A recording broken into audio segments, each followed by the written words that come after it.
Un día como hoy se recuerda que en 1520 ocurre la Noche Triste,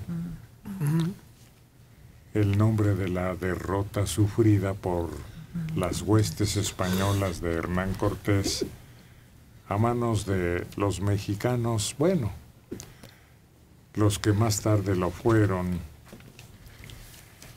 Entre la noche del 30 de junio y la noche del 1 de julio de 1520, en las afueras de Tenochtitlán, hoy Ciudad de México, las crónicas de Indias coinciden en la tristeza de Cortés. Bernal Díaz del Castillo describe en su Historia Verdadera cómo Cortés y los demás capitanes le encontraron y vieron que no venían más soldados y se les saltaron las lágrimas, dijo Pedro de Alvarado. Incluso Juan Velázquez de León quedó muerto y mirábamos todos la ciudad y los puentes y calzadas por donde salíamos huyendo. Y en ese instante suspiró Cortés con una gran tristeza, muy mayor a la que antes traía, y por los hombres que le mataron. Así sigue el relato de esta tragedia para ellos, que desgraciadamente no se concretó. No la capitalizamos. Bueno, la capitalizaron los mexicas. Con una persecución, con un acoso. Pero en Otumba capturan a Cortés y en lugar de matarlo de inmediato, se lo quieren llevar para sacrificarlo, lo que da lugar a que lo rescaten. Pues es que en realidad los mexicas eran un imperio tan poderoso que controlaban hasta Nicaragua. O sea, Nicaragua quiere decir Nic-Anáhuac. Hasta aquí llega el Anáhuac.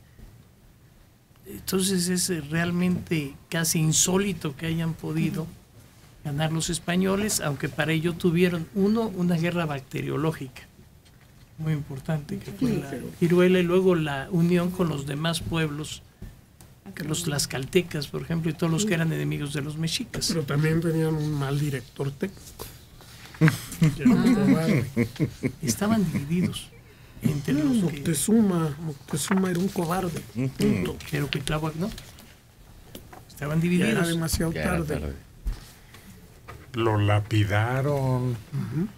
A Moctezuma II, emperador azteca que subió al trono a principios del siglo XVI, cuando habíamos alcanzado máximo esplendor y extensión territorial, como tú señalas, César. Sin embargo, a los que no quisieron o no se sometieron, también fue una piedra en las sandalias, serán tú. Además, su creencia en algunas leyendas, su superstición, apoyó ese,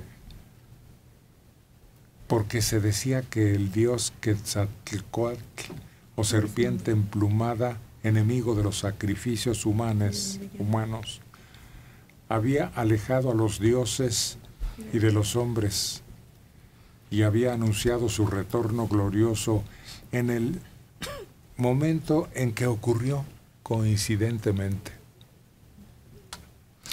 Creo que se habla más bien de Seacatl Topitzin Quetzalcóatl, es el nombre completo. Seacatl es uno caña, y uno caña era 1519. Justamente en 1519 aparecen los españoles por el río Tabasco, que hoy se llama Río Grijalva. Entonces hubo esa enorme coincidencia que hizo desde luego despertar supersticiones en muchos pobladores, en muchos mexicas. Cortés, perdida su primera baza, obligó a Moctezuma a hablar a su pueblo para que depusiera las armas. El Tlatoani apenas tuvo tiempo de pronunciar unas pocas palabras porque una lluvia de piedras cayó sobre él. Pocos días después, el 30 de junio de 1520, un día como este, moría a consecuencia de las heridas recibidas según las crónicas españolas. Pero la versión de los mexicas es que fue apuñalado por sus carceleros. También se decía que había sido empalado para que no dejara huella. Hubiera sido más notorio y hubiera propiciado una respuesta más violenta de los acosadores.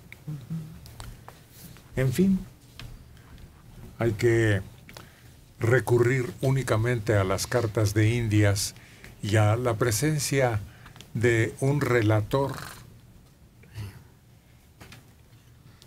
presencia personal, testimonial. Testimonial, claro.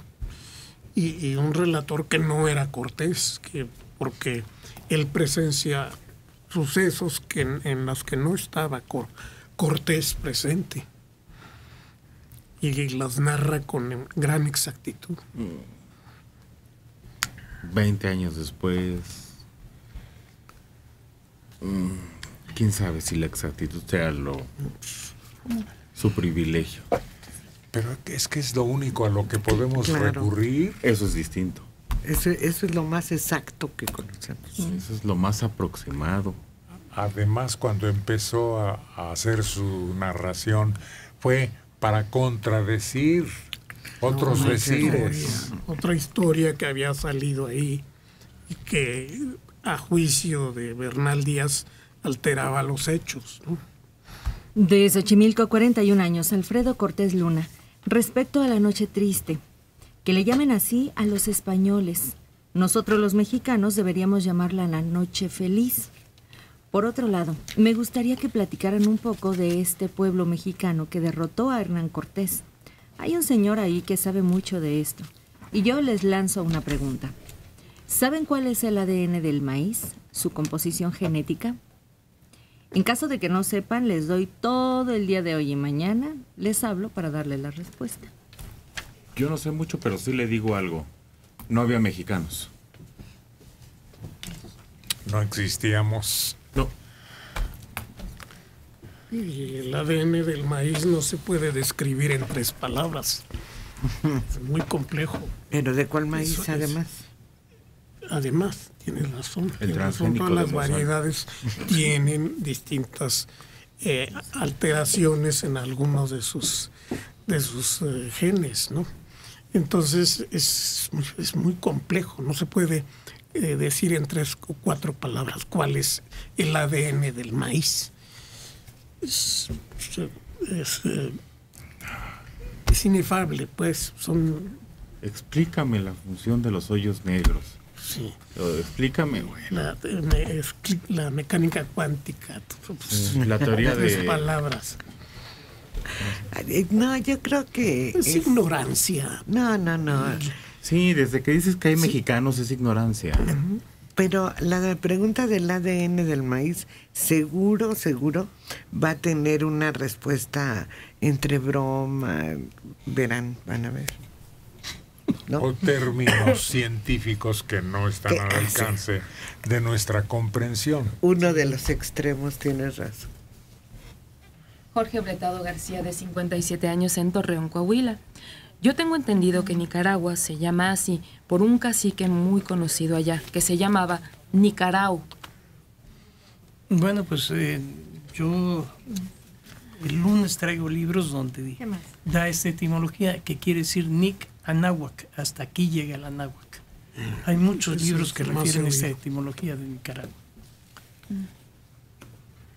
Hay tantas versiones que a veces se contradicen unas con otras.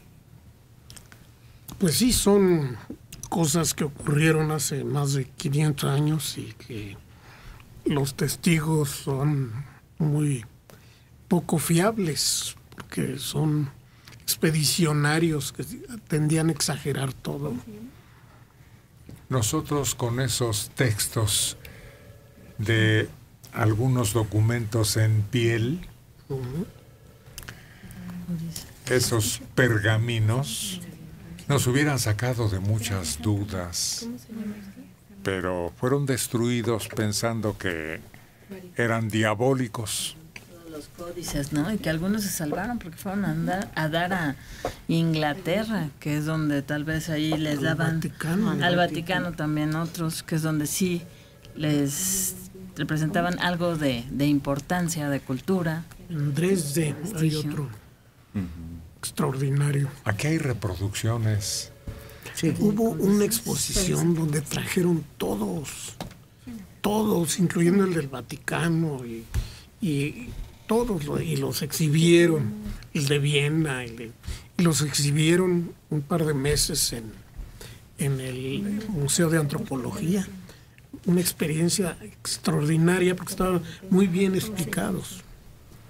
Y una de las dibujantes encargada de reproducir estos códices para México fue una dibujante muy famosa, Zita Basic, que fue esposa de Antonio Castellanos y de Federico Canesi también después, el que hizo el Gandhi. Y ella se dedicó a reproducir todos los códices.